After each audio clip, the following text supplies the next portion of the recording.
Hello everyone, इस video में electric flux को ही कंटिन्यू करेंगे बट अब आपके पास जो फील्ड होगा ना वो नॉन यूनिफॉर्म होगा और सरफेस फ्लैट नहीं होगी। मैं बोल सकता हूं कि उसमें कुछ ना कुछ कर्वेचर होगा।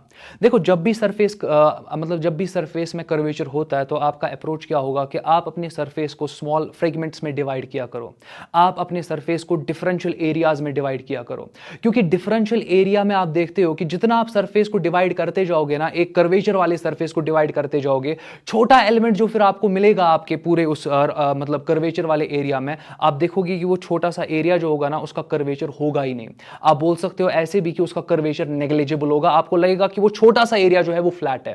एक फ्लैट एरिया पे एरिया वेक्टर ड्रॉ करना बहुत आसान है। बस आपको एक नॉर्मली तो ड्रॉ करना होता है ना। दैट मींस आप जो वेक्टर लोगे वो आपको normal to that area draw करना होता है। तो ये पार्ट बहुत इंपॉर्टेंट है।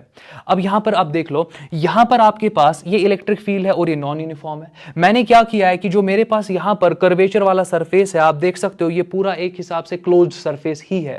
दैट मींस ये एक बैग के फॉर्म का मैंने यहां पर लिया हुआ है। एक बैग जो होता है ना उसी के फॉर्म का मैंने यहां पे पूरा सरफेस लिया हुआ है। अब और एक इंपॉर्टेंट पॉइंट ये है कि आप देख सकते हो कि मैंने सारे एरिया को यहां पे डिफरेंशियल फ्रेगमेंट्स में डिवाइड करा हुआ है। अच्छा, इससे होगा क्या? आप बोल सकते हो कि ये जो आपके पास डिफरेंशियल एरिया है, ये फ्लैट है। इवन दो ये डिफरेंशियल एरियाज आपके कर्व्ड पार्ट के ही तो हिस्से हैं ना, बट जब आप डिफरेंशियल एलिमेंट पे जाते हो आप वहां पर देखते हो कि आपको लगता है कि एज इफ ये जो छोटे सरफेसेस है ना ये फ्लैट है, तो इनका कर्वेचर जो है वो नेग्लिजिबल हो जाता है। आप उनको नेग्लेक्ट कर सकते हो।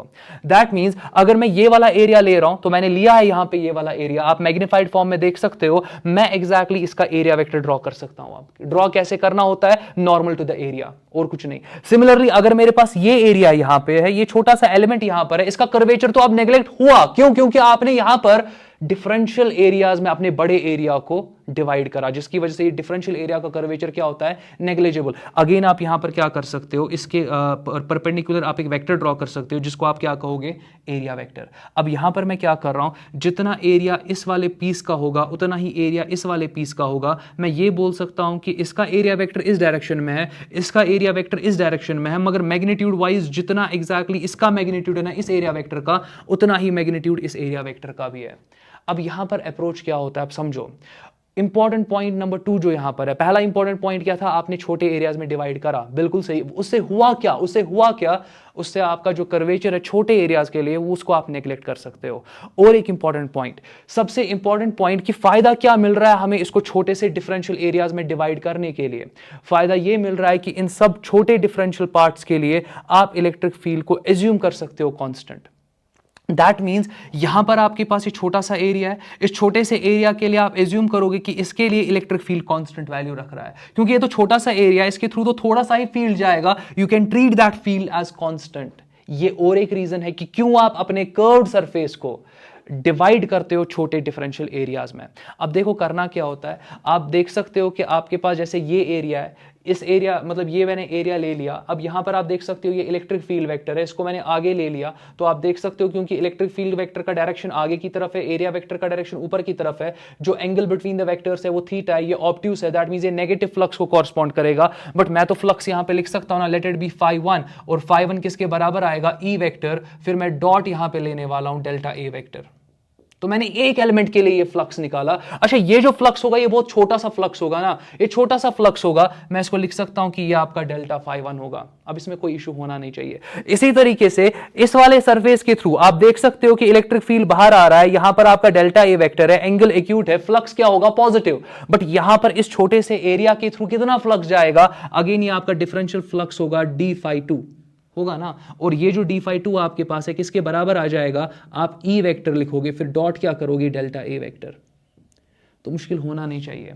अच्छा, टोटल फ्लक्स कैसे निकालोगे? टोटल फ्लक्स निकालने के लिए you have to visit each and every element. आप हर एक एलिमेंट के पास जाओ, ये आपके पास डॉट प्रोडक्ट जो है, स्केलर प्रोडक्ट जो है, इसको इवैल्यूएट करो हर एक छोटे एरिया के लिए। फिर जितने आपको ये सारे मिल जाएंगे ना, इनको सम कर दो। दैट मींस मैं ये कहने की कोशिश कर रहा हूं कि आपका जो यहां पर नेट फ्लक्स होगा, electric flux, it will be simply equal to delta φ1 plus आप लिख सकते हो डेल्टा φ2। इसी तरीके से आपके पास बहुत सारे डिफरेंशियल एरियाज है, तो आप उन सबको एड अप करते जाओ और आपके पास डेल्टा φn आ जाएगा। लेट अस एज्यूम आपके पास n छोटे एलिमेंट्स है यहां पे, तो डेल्टा फाई एन आपके पास मिल रहा है। तो होपफुली कहीं पे डाउट नहीं होगा। फर्दर अब आप क्या कर सकते हो, यहां पे आप लिख सकते हो ना कि जो आपके पास इलेक्ट्रिक फ्लक्स है phi E it is equal to delta phi one किसके बराबर है, डेल्टा फाई वन जो आपके पास है वो तो ई vector dot delta A vector है। वो यहां पर आप देख सकते हो कि वो आपके पास यहां पर ई vector dot delta A vector है। अच्छा जरा फाई टू जरा देख लो, फाई टू भी किसके बराबर है, ई vector dot delta A vector. ये आपके पास आ जाएगा ई vector dot delta A vector and so on. आपको ये n टाइम्स लेना पड़ेगा, तो ये भी आपके पास आ जाएगा ई vector dot delta A vector. तो बहुत आसान है, बहुत आसान है। और आप इसको क्या कर सकते हो, आप इसको समेशन के स्टाइल में कन्वर्ट कर सकते हो, आप इसको समेशन के स्टाइल में कन्वर्ट कर सकते हो। दैट मींस आपका जो टोटल फ्लक्स आपको मिलेगा यहां पर, it will be equal to summation. तो यहां पर जरूरत नहीं है i इज इक्वल टू 1 to n भी लिख सकता हूं, बट फिलहाल के लिए आप बोल सकते हो it is summation E vector dot delta A vector dot delta A vector. अब इंपॉर्टेंट पॉइंट, ये जो आपको यहां पे फ्लक्स निकल रहा है ना, ये आपको फ्लक्स का अप्रोक्सीमेट वैल्यू निकल रहा है, क्योंकि आपने जो यहां पर एरिया लिए ये आपने छोटे लिए डेल्टा के फॉर्म में। ये आप इन एरियाज को और छोटा कर सकते हो, जितना छोटा करते जाओगे आप एरियाज को, उतना आप एग्जैक्टली मैं बोल सकता हूं कि आप एग्जैक्ट वैल्यू की तरफ चले जाओगे। रिपीट कर रहा हूं ये पॉइंट और एक बार देख लो। अभी तो मैंने छोटे एरिया लिए, ठीक है, बट अगर इन एरियाज को मैं और छोटा कर दूं, आपके पास जो इसका वैल्यू है ना वो और एक्यूरेट आपको मिलता चला जाएगा। दैट मींस जब मैं यहां पर इन एरियाज को डिफरेंशियल फॉर्म में लूंगा, आप देखोगे तब जाके आपको यहां पर एग्जैक्ट फ्लक्स का वैल्यू मिलेगा। तो अभी मैं बोल सकता हूं कि समेशन वाला जो फॉर्म आपको है ना, समेशन वाला फॉर्म आपको एक अप्रोक्सीमेट वैल्यू देगा कि कितना फ्लक्स एसोसिएटेड है विद दिस एरिया। तो आप बोल सकते हो कि यहां पर आपके पास ये अप्रोक्स वैल्यू है और ये समेशन के फॉर्म में आपको मिल रहा है summation E vector dot delta A vector. But exact flux के लिए क्या करोगे, फॉर एग्जैक्ट फ्लक्स आपको इस डेल्टा ए वेक्टर को टेंड करना है टू जीरो। आप इस डेल्टा ए वेक्टर को क्या करोगे, आप इसको टेंड करोगे टू जीरो। कहने का मतलब आपका delta A vector D A vector में कन्वर्ट हो जाएगा, डिफरेंशियल एलिमेंट में कन्वर्ट हो जाएगा। जब आप डिफरेंशिएशन में जा रहे हो, इंटीग्रेशन में जा रहे हो, आपको पता है कि समेशन को किससे रिप्लेस कर सकते हो, इंटीग्रेशन से। आपको अगर इलेक्ट्रिक फील्ड चाहिए एग्जैक्ट, करना कुछ नहीं है, आपको इस समेशन वाले फॉर्म को इंटीग्रेशन में कन्वर्ट करना है। ई वेक्टर अपनी जगह पर रहेगा, डॉट, या मैंने डेल्टा ए का फॉर्म लिया है, आप इसको लिख सकते हो यहां पे डी ए वेक्टर।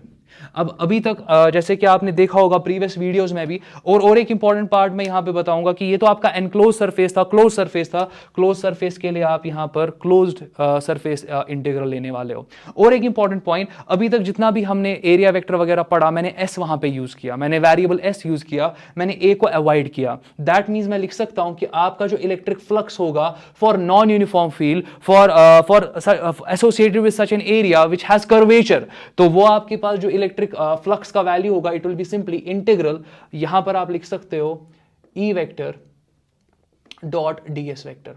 अच्छा मैं और एक चीज कर सकता हूं, मैं दोनों साइड से, अब देख लो, अब इंपॉर्टेंट पार्ट देख लो, मैं इसको ऐसे भी लिख सकता हूं कि d phi E differential flux जो आपके पास होगा it is equal to E vector dot ds vector. तो ये दोनों फॉर्म्स सही है, तो होपफुली कहीं पे डाउट आपको नहीं होगा। ये जब आप differential form use, integral form use करते हो ना, कब यूज करते हो, जब आपका फील्ड नॉन यूनिफॉर्म होता है, पॉइंट नंबर 1। या आप ऐसे बोल सकते हो कि जब आपका जो एरिया एसोसिएटेड होता है वो आपका वहां पर यूनिफॉर्म नहीं होता है, सॉरी वो आपका वहां पर फ्लैट नहीं होता है, उसमें कुछ ना कुछ कर्वेचर होता है। तो होपफुली आपको समझ में आया होगा कि ये इंटीग्रल वाला कहां से आया। अब यूजुअली क्या होता है, आपको बोला जाता है कि ठीक है, देखो ऐसे आपको दिखाया जाता है, बहुत सारे वीडियोस आपको देखने को मिलेंगे जहां पर आपको बोला जाएगा कि फ्लक्स जो आपके पास होता है वो तो डायरेक्टली E इंटू एस होता है, या ई एस कॉस थीटा होता है, या ई वेक्टर डॉट एस वेक्टर होता है। तो ये तो बड़े फ्लक्स की बात हो रही है, बड़े इलेक्ट्रिक फ्लक्स की बात हो रही है। फिर आपको बोला जाता है कि ठीक है, डिफरेंशियल फ्लक्स की अगर बात करेंगे वो तो d5 आपके पास आ जाएगा, और आप उसको लिख सकते हो यहां पे ई vector dot D S vector. हाँ ऐसे भी तो बोल सकते हो, बट इंपॉर्टेंट पार्ट क्या है कि जब आप इस डेफिनेशन को यूज कर रहे हो ना, ये डेफिनेशन में आपका इलेक्ट्रिक फील्ड क्या है, इलेक्ट्रिक फील्ड आपका यहां पर कांस्टेंट है, ये बात इंपॉर्टेंट है। और इस डेफिनेशन के हिसाब से अगर हम बात करें, यहां पर जो आपका एरिया एसोसिएटेड होगा वो फ्लैट होगा, ये इंपॉर्टेंट पार्ट है। और जब आप ये वाला इक्वेशन यूज कर रहे हो, यहां इलेक्ट्रिक फील्ड आप देखोगे कि वो आपका कांस्टेंट नहीं होगा, ये पार्ट बहुत इंपॉर्टेंट है। अच्छा दूसरा इंपॉर्टेंट पॉइंट, आप देखोगे कि वहां पर आप डिफरेंशियल एलिमेंट क्यों ले रहे हो, क्योंकि फील्ड वहां कांस्टेंट नहीं है और जो आपका एसोसिएटेड एरिया है उसमें कुछ ना कुछ कर्वेचर है। तो पूरा पता होना चाहिए आपको कि ये इक्वेशन कब यूज करनी है, ये इक्वेशन यूज कब करनी है। वरना बोलने में तो आसान है कि इसका डिफरेंशियल फ्लक्स लेंगे तो यहां पे डिफरेंशियल एरिया आ जाएगा, बट नहीं, एक्चुअल में इस कॉन्सेप्ट पे हम पहुंचे कैसे, वो ये सारा है आपका, जो कि आपको स्किप करा जाता है वहां पे। तो होपफुली आपने वीडियो को स्टार्ट से एंड तक देखा होगा और होपफुली ये यूजफुल रहा होगा वीडियो। बाकी नेक्स्ट टाइम देखेंगे, नेक्स्ट टाइम हम सॉलिड एंगल, प्लेन एंगल के बारे में बात करेंगे। आज के लिए इतना काफी, टेक केयर।